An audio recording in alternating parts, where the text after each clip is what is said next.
ठीक है, आगे देखो, करा मैक्स मुलर के बारे में पढ़ेंगे इसमें। तो करा कि विश्वविख्यात विद्वान फ्रेडरिक मैक्स मुलर का जन्म आधुनिक जर्मनी के डेसाउ नामक नगर में 6 दिसंबर 1823 ईस्वी में हुआ था। इसका जन्म कहाँ हुआ था? डेसाउ नामक जन्म। कहाँ पर है डेसाउ? जर्मनी में। कहाँ पर है? जर्मनी में। जन्म कब हुआ था? 6 दिसंबर 1818 ईस्वी में। करा कि जब मैक्स मुलर 4 वर्ष के हुए थे, उनके पिता विल्हेल्म मुलर नहीं रहे। मतलब ये भी याद रखना, उसके पिताजी का नाम था विल्हेल्म मुलर, और वो जब 4 वर्ष के थे, 4 वर्ष थे, तभी उसके पिताजी का निधन हो गया। दोनों चीज पूछा हुआ है। पिता के निधन के बाद उनके परिवार की आर्थिक स्थिति बहुत ही दयनीय हो गई। फिर भी मैक्स मुलर की शिक्षा दीक्षा बाधित नहीं हुई। बचपन में ही वे संगीत के अतिरिक्त ग्रीक और लैटिन भाषा में निपुण हो गए थे। मतलब ये तो कन्फर्म बात है कि ज़्यादातर का ही है। अगर खुदा न खास्ता किसी के घर के, मतलब अगर मान लो किसी पिताजी का मृत्यु हो जाता है, तो उसके घर का हालत सबसे ज़्यादा खराब तभी होता है, उससे खराब और कोई हालत नहीं है। ठीक है, तो वही बेचारा 4 साल का था, बस 4 साल कुछ करेगा क्या? उसी टाइम उसके पिताजी की मृत्यु हो गई, तो आर्थिक स्थिति मतलब रुपया पैसा तंगी होगा ही होगा, कन्फर्म। तो फिर भी उसका शिक्षा दीक्षा बाधित नहीं हुआ, पढ़ते नहीं, किस तरह पढ़ता होगा, पढ़ लिया। कम साल में क्या हुआ था, संगीत के अतिरिक्त उसके बाद निपुण हो गए। उसके बाद क्या होता था, लैटिन में कविताएं भी लिखने लगे, और कविता भी क्या कहिए, लिखने लगे। 18 वर्ष की उम्र में लिपजिंग विश्वविद्यालय में उन्होंने संस्कृत का अध्ययन आरंभ किया। उन्होंने हितोपदेश का जर्मन भाषा में अनुवाद प्रकाशित करवाया। इसी समय उन्हें कठ और केन आदि उपनिषद का जर्मन भाषा में अनुवाद किया। मेघदूत का भी जर्मन पद अनुवाद किया। इसमें तो वो 3-4 चीज पूछता है, बहुत बार पूछता है, पूछा गया है। बस तुमको याद नहीं रखना, बस इतना याद रखना है, मैक्स मुलर याद रखना। जैसे बोला कि हितोपदेश का जर्मन भाषा में अनुवाद किसने किया था? मैक्स मुलर ने। कठ और केन का किसने किया था? मैक्स मुलर ने। और मेघदूत का किसने किया था? मैक्स मुलर ने। यही पूछता है। या फिर ऐसा उल्टा, आप अलग बात है उल्टा पूछ दे कि जरा बताए मैक्स मुलर ने कौन कौन से किताब को किसमें लैटिन भाषा में अनुवाद किया, जर्मन भाषा में अनुवाद किया, तो ऑप्शन जे देगा, ले हितोपदेश दे, या कठ और केन दे, या तो मेघदूत दे।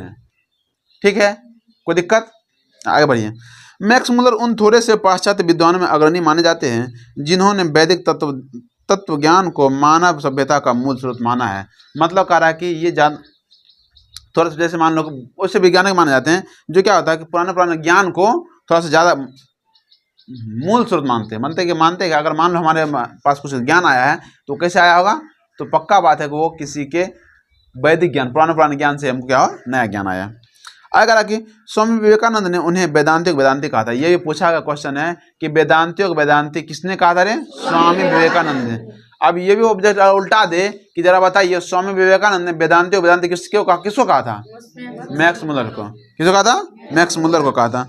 अब कह रहा कि उनका भारत के प्रति अनुराग जाहिर है। उन्होंने भारतवासी के पूर्वजों का चिंता राशि को यथार्थ रूप में लोगों के सामने किया है। मतलब कह रहा कि उसके पूर्वज कैसे थे, पहले का आदमी, मतलब भारत के आदमी कैसे रहते थे, उसके बारे में बताया है। उनके प्रकांड पांडित्य से प्रभावित होकर साम्राज्य विक्टोरिया ने 1868 ईस्वी में उन्हें अपने आवर्न प्रसाद में ऋग्वेद तथा संस्कृत के साथ यूरोपियन भाषा की तुलना आदि विषयों पर व्याख्यान देने के लिए आमंत्रित किया था। वो जो थे विक्टोरिया, रानी विक्टोरिया थी ना, उस टाइम 1868 में उसको मतलब इनवाइट किया, आप आइए और इसके बारे में बताइए, संस्कृत के बारे में, ये सब वेद के बारे में बताइए। उस भाषण को सुनकर विक्टोरिया इतनी प्रभावित हुई, उन्हें नाइट की उपाधि प्रदान कर दी। मतलब कर उसको सब, मतलब अच्छा, उसको उपाधि अच्छा दिया, क्या बोलते हैं, पुरस्कार दिया, इतना प्रभावित हुआ कि। किंतु उन्हें यह पदवी अत्यंत तुच्छ लगी और उन्हें अपने ओर कर गए, लेकिन उसने नाइट की उपाधि ग्रहण नहीं किया। बोला हमको नाइट की उपाधि नहीं चाहिए। ठीक है, आगे कह रहा है कि भारत भक्त, संस्कृत नारोग एवं वेदों के प्रति अगाध आस्था रखने वाले फ्रेडरिक मैक्स मुलर का 28 अक्टूबर सन 1919 ईस्वी में क्या हो गया? निधन हो गया। निधन भी याद रख लेना। मैं इसे जन्म में निधन का इसे भी अभी फिलहाल तो याद करते चलो, लेकिन अगर अभी याद करते चलो, ठीक है, अभी कोई दिक्कत नहीं। आगे अब इसमें करें प्रस्तुत लेख वस्तुतः भारतीय सिविल सेवा हेतु चयनित युवा अंग्रेज अधिकारियों के आगमन के अवसर पर संबोधित भाषाओं की श्रृंखला की एक कड़ी है। प्रथम भाषण का ये अविकल रूप से संक्षिप्त एवं संपादित अंश है, जिसका भाषांतरण डॉक्टर भवानी शंकर त्रिवेदी ने किया था। मतलब ये हुआ कि इसने ये भाषण दिए थे। ठीक है, भाषण दिए थे कौन? Max Muller. और भाषण दिए थे तो ये इसका, चूंकि भाषण दिए होंगे तो कौन दूसरे भाषा में दिए होंगे, अंग्रेज थे, हिंदी जानते नहीं थे, तो इसका हिंदी में रूपांतरण एक आदमी किया, जिसका नाम क्या है? भवानी शंकर त्रिवेदी। क्या नाम था? भवानी शंकर त्रिवेदी। अब इसी बात पे ये बताओ कि हम जब पढ़े थे श्रम विभाजन और जाति प्रथा, उसका भी हिंदी में रूपांतरण किया था, किसने किया था? ललित सिंह यादव ने किया था। अब कह रहा कि भाषण में मैक्स मुलर ने भारत के प्राचीनतम और विलक्षणता का प्रतिपादन करते हुए नवागंतुक अधिकारियों को ये बताया है कि विश्व की सभ्यता भारत से बहुत कुछ सीखती है और ग्रहण करती आई है। उसके लिए इनके लिए भी यह एक सौभाग्यपूर्ण अवसर है कि वे इस विलक्षण देश और इसकी सभ्यता संस्कृति से कुछ बहुत सीख जान सकते हैं। मतलब इसमें बताया गया कि कोई भी आदमी अगर नया आदमी भी है तो वो क्या करेगा, भारत से बहुत कुछ सीख सकते हैं। क्या ऐसे बैठल है, सीधे बैठो ना, एकदम तैन के बैठा करो, ऐसे बैठ रही तो पक्का नींद आएगा। अब चूंकि तो और की तो अलग है, भाषण है, ये भाषण सुनने में तो और नींद आएगा। तो एक काम को तैन के बैठेगा, हाथ इस पर नहीं रखेगा, इस पर बरका पर, खाली अगर कॉपी किताब रखा तो एक उंगली रख सकता है, ऐसे बैठेगा तो पक्का नींद आने वाली बात है। आगे देखो,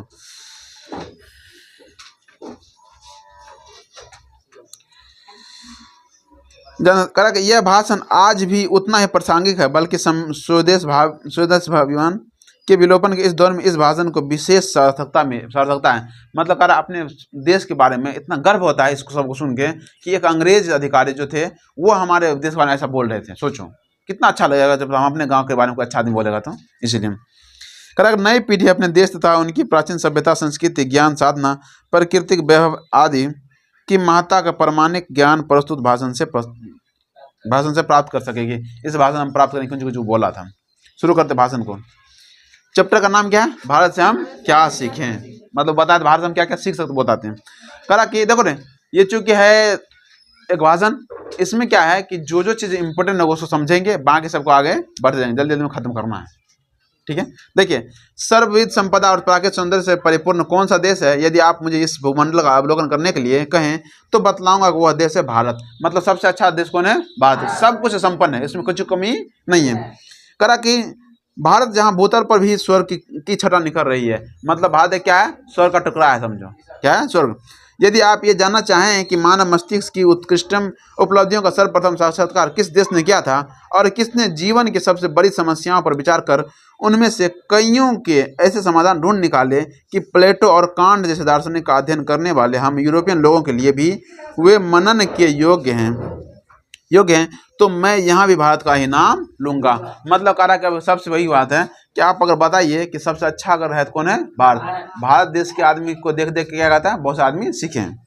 आगे, और यदि यूनानी, रोमन और सेमेटिक जाति की यहूदियों की विचारधारा से ही सदा आवागमन करने वाले हम यूरोपियन को भी ऐसा कौन सा साहित्य पढ़ना चाहिए जिससे हमारे जीवन का अंतरतम, परिपूर्ण, अधिक सर्वांगीण, अधिक विश्वव्यापी, यूँ कहें कि संपूर्णतः मानवीय बन जाए, और यह जीवन ही क्यों, अगला जन्म तथा शाश्वत जीवन ही सुधर जाए, तो मैं एक बार फिर भारत का ही नाम लूंगा। मतलब अगर हम कौन सा शास्त्र पर, मतलब कौन शास्त्र पढ़े, बोला आपको सबसे अच्छा अगर शास्त्र पढ़ना है तो भारत का कोई शास्त्र को पढ़ लीजिए, आपका संपूर्ण आपका विकास हो जाएगा। सोचिए। आगे, जो लोग आजकल के भारत में घूमकर आए हैं उन लोगों का अधिकतर भारत के कलकत्ता, बम्बई, मद्रास या दूसरे शहरों की याद है, जबकि मेरा अधिकतर ध्यान सच्चे भारत के अर्थों में भारत के नागरिक ग्रामवासियों को ओर ही रहा है, क्योंकि सच्चे भारत दर्शन वहीं ही हो सकते हैं। मतलब बोला कि अगर आप बात करेंगे तो सच्चे भारत की, तो हम आज जानते हैं अभी जो नया बच्चा जाएगा घूमने के लिए, कहाँ जाएगा? बम्बई जाएगा, मद्रास जाएगा, अच्छा दिल्ली जाएगा, लाल किला देखने जाएगा, या फिर ताजमहल देखेगा। लेकिन बोला कि अगर मेरे हिसाब जाइएगा सच्चे भारत का जो दर्शन होगा वो कहाँ हो पाएगा? गाँव में, ग्रामीणों में। ग्रामीण मतलब गाँव में। देखो का तो कुछ बोला रे, कुछ पैर तो बेचारा सुताइयो नहीं दे अच्छा से, सब सुता। देख रहे, अब आया करा कि 2-3 हज़ार वर्ष पुराना ही क्यों, आज का भारत भी ऐसा अनेक समस्याओं से भरपूर है जिसका समाधान 19वीं सदी से हम यूरोपियन लोगों के लिए भी उतना सर्वमान्यनीय है। केवल हमारे पास उस भारत को पहचान सकने वाली दृष्टि ही की आ सकता है। मतलब कह रहा है कि हमको जिसकी जरूरत है न रे, वो सब कुछ कहाँ पर है? भारत में। बस हमको वो नज़र चाहिए, दृष्टि चाहिए। आगे, यदि आपकी अभिरुचि की पैठ किसी विशेष क्षेत्र में है तो उसके विकास और पोषण के लिए आपको भारत में पर्याप्त अवसर मिलेगा। यदि आपने उन बड़ी बड़ी समस्याओं में रुचि ली है जिनके बारे में अपने यहाँ के श्रेष्ठ विचारक विचार किया करते हैं, तो आपको अपने भारत प्रवास को विज्ञान के क्षेत्र से निर्वासन समझ लेने की कोई आवश्यकता नहीं। मतलब कह रहा कि बस आपने यहाँ से जो भी ज्ञान लिया होगा, यहाँ से जो भी ज्ञान लिया होंगे, वो सब ज्ञान जो भी होगा सब कहाँ से आया, भारत से ही आया। उतना आप नहीं समझेगा हम अच्छा, मतलब हमारे यहाँ बहुत अच्छा ज्ञान मिलता है, वैसा कुछ नहीं है।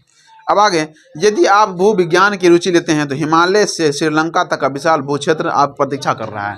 भू विज्ञान के बारे में जानना चाहते हैं तो आप जाइए हिमालय से लेकर कहाँ तक, श्रीलंका। हिमालय ऊपर है रे, भारत श्रीलंका हिमालय ऊपर है और श्रीलंका कहाँ पर है, नीचे में। ऊपर से लेकर नीचे तक मतलब भारत पूरा हर चीज आपको बात सिखाने का काम करेगा। समझ गए? आगे बढ़िए, कम से कम आधा पढ़ लो। अब करें, यदि आप वनस्पति जगत में विचारना करते हैं तो भारत एक ऐसी फुलवारी है जो हकर्स जैसे हाथ हटाने हैं, क्या कर रहा है, ऐसे फुलवारी है जो हकर्स जैसे अनेक वनस्पति वैज्ञानिक को अनायास ही अपनी ओर आकर्षित कर लेती है। तो याद रखना एक चीज में, ऑब्जेक्टिव इतने याद रखना है कि हकर्स जो थे वो क्या थे, एक वनस्पति वैज्ञानिक थे। ऑब्जेक्टिव पूछा जाता है हकर्स कौन थे, एक वनस्पति वैज्ञानिक थे। अगर मान लीजिए आप वनस्पति के बारे में जानते हैं तो हकर्स जैसे वनस्पति वैज्ञानिक भी क्या करें, उस ओर आकर्षित होते हैं। यदि आप रुचि जीव जगत के अध्ययन में आपका ध्यान श्री हैकल की ओर अवश्य होगा, जो इन दिनों भारत के कांतरों का छानबीन के साथ ही भारतीय समुद्र तट में मोती भी बीन रहे हैं। भारत का ये निवास काल उनके जीवन के सबसे सुनहरे सपने का साकारता जैसा है। मतलब ये कह रहा है कि अगर मान लीजिए आप जीव जंतु के बारे में जानना चाहते हैं तो आप जानते हैं किसको, हैकल को। क्या बोले, श्री हैकल को। अब बोला वो जो तो श्री हैकल जो थे, वो श्री हैकल वो भारतीय से क्या कर रहे थे, जानकारी इकट्ठा कर रहे थे। अब आगे कह रहा कि यदि आप निर्वंश विद्या में अभिरुचि रखते हैं, किस विद्या में, निर्वंश विद्या, यदि आप निर्वंश विद्या में अभिरुचि रखते हैं तो भारत आपको एक जीता जागता संग्रहालय ही लगेगा। तो याद रखना कि निर्वंश विद्या में क्या है,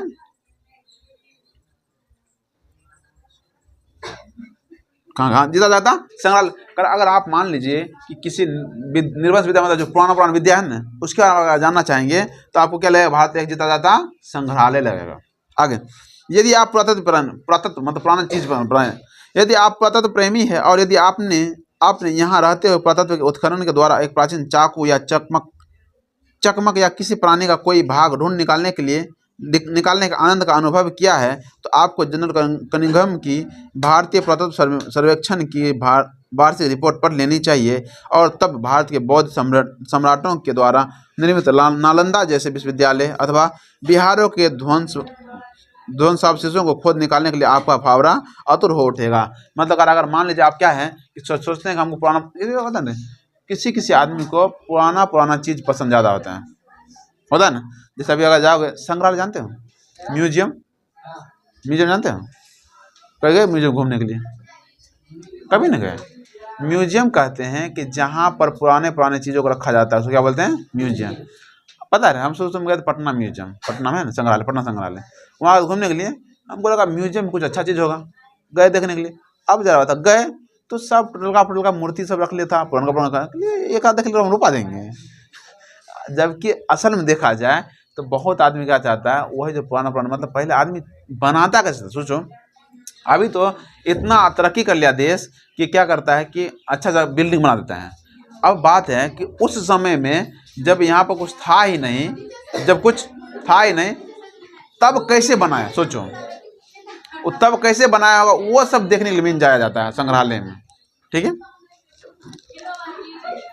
अब आगे, यदि आपके मन में पुराने सिक्कों के लिए लगाव है, आप किसी बारे में, पुराने सिक्के, अगर मान लो तुमको अच्छा था कौन, पुराने सिक्के के लिए लगाव है तो भारत भूमि में ईरानी, केरियन, थ्रेसियन, पर्थियन, यूनानी, मैकेडोनियन, शको, रोमन और मुस्लिम शासकों के सिक्के प्रचुर परिमाण में उपलब्ध होंगे।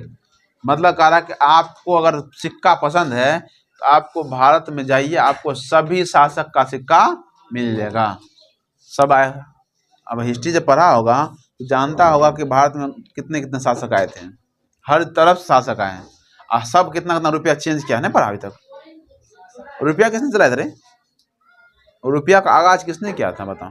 हम जब रुपया चला रहे हैं किसने था, बासकोडी गामा, सब में बासकोडी गामा है कि वो तो रास्ता खोज किया था, ठीक है।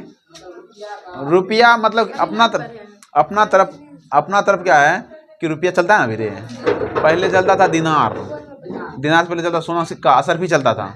जब अकबर बादशाह था ना, अकबर बादशाह वो सोना सिक्का चला देता अपने टाइम पे, उसको असर भी बोलते थे। अभी रुपया चल रहा है, रुपया किसने चलाया? याद रखना, शेरशाह सूरी ने चलाया था। किसने? शेरशाह सूरी। ये पढ़ा है, हिस्ट्री में पूछा जाता है। तो शेरशाह सूरी नहीं पढ़ा है,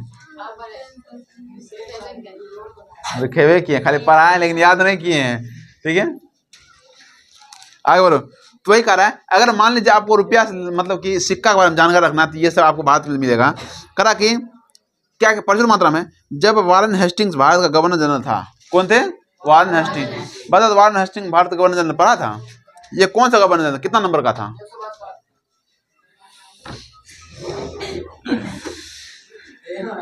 हिस्ट्री पढ़ा थे, आधुनिक हिस्ट्री पढ़ लिया होगा।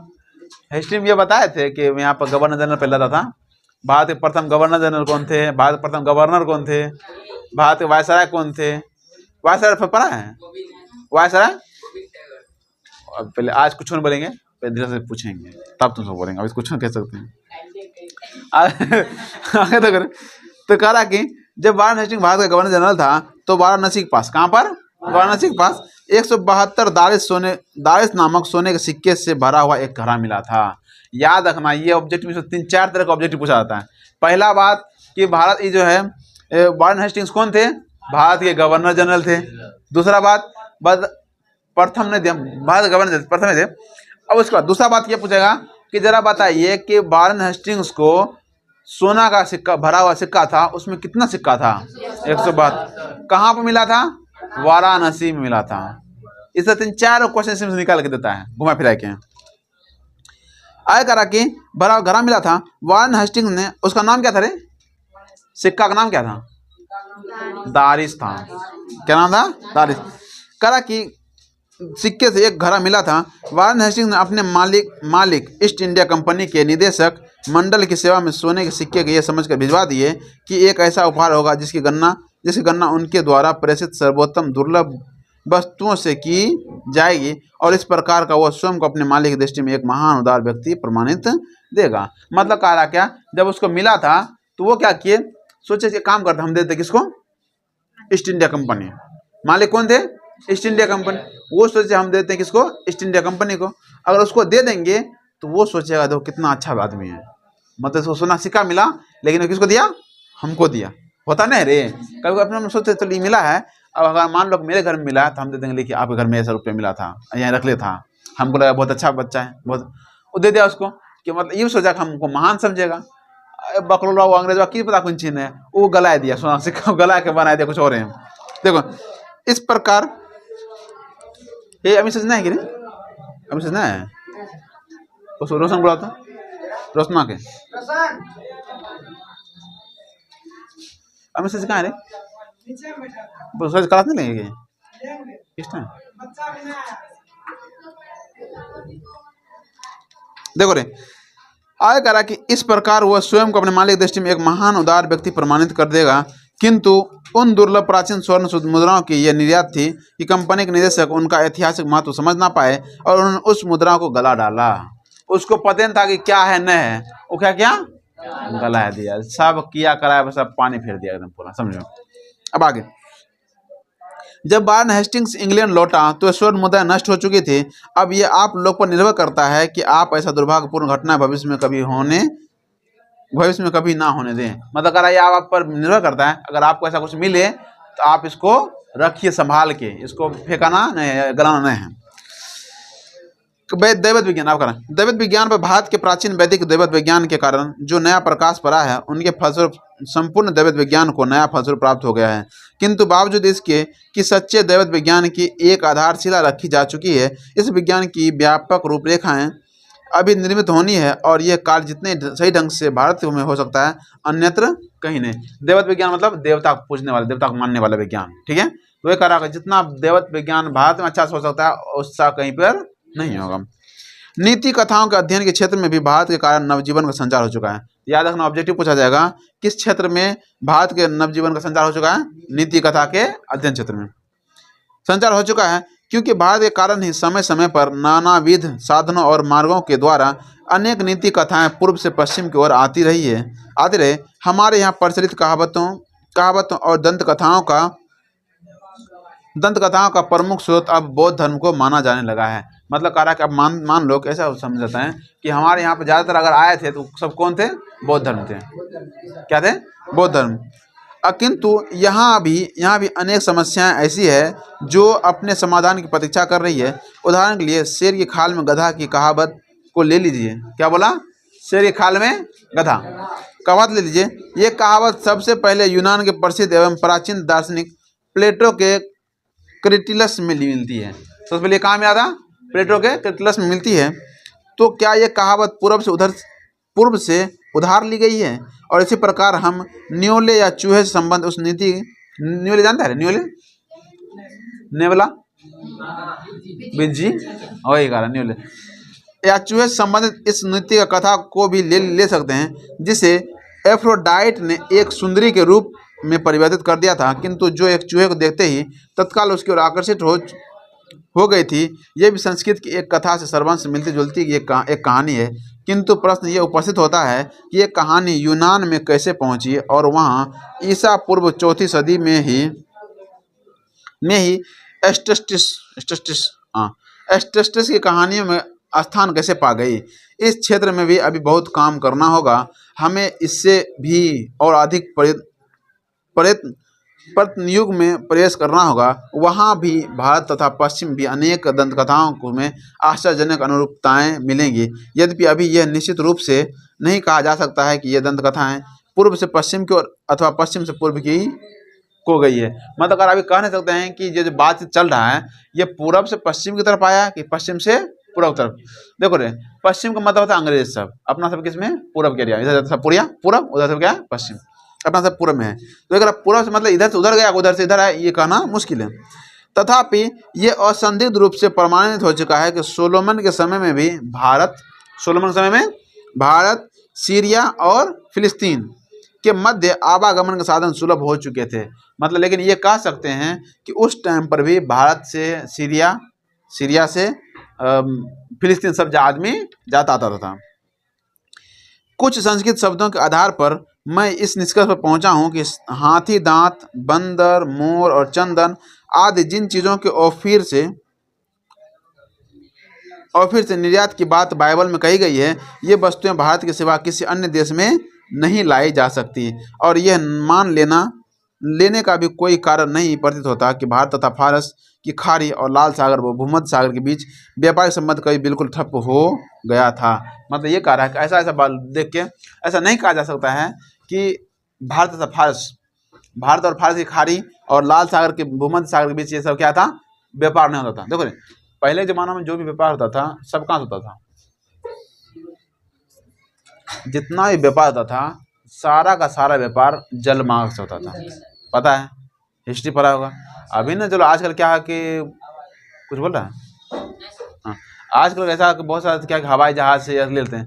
लेकिन अभी भी जो वजनदार चीज़ है, जैसे मान लो हमको हेलीकॉप्टर लाना है, हेलीकॉप्टर कहीं से लेना है, या फिर कोई हवाई जहाज लाना है, तो कहाँ से आएगा? अगर उसे सामान लाना है तो इतना वजनदार कहाँ से आएगा? सब समुद्री जहाज आता है। अभी भी सब एकदम, इसीलिए क्या करते हैं, सबके लिए हमको बनाना पड़ता है बंदरगाह जानते हैं क्या होता है? जहाँ बंदरगाह होते हैं जहाँ पर पानी वाले जहाज होते हैं उसको रखा है तो क्या बोलते हैं? बंदरगाह बोलते हैं। जैसे बंदरगाह बनाना पड़ता है अभी भी वही काम। तो वही कह रहा है पहले जमाना में लाल सागर में सब संबंध का व्यापार होता था।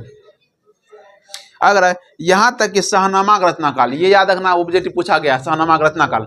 शाहनामा रत्नाकाल कब था? 10वीं से 11वीं सदी। याद रखना, पूछता है ऑब्जेक्टिव का शाहनामा का रत्नाकाल कौन सी हुआ? कौन सोच रही है? शाहनामा रत्नाकाल कौन था? 10वीं से 11वीं सदी में भी भारत के साथ यूरोप के ये व्यापार संबंध बंद नहीं हुए थे। बस इतना रहने दो।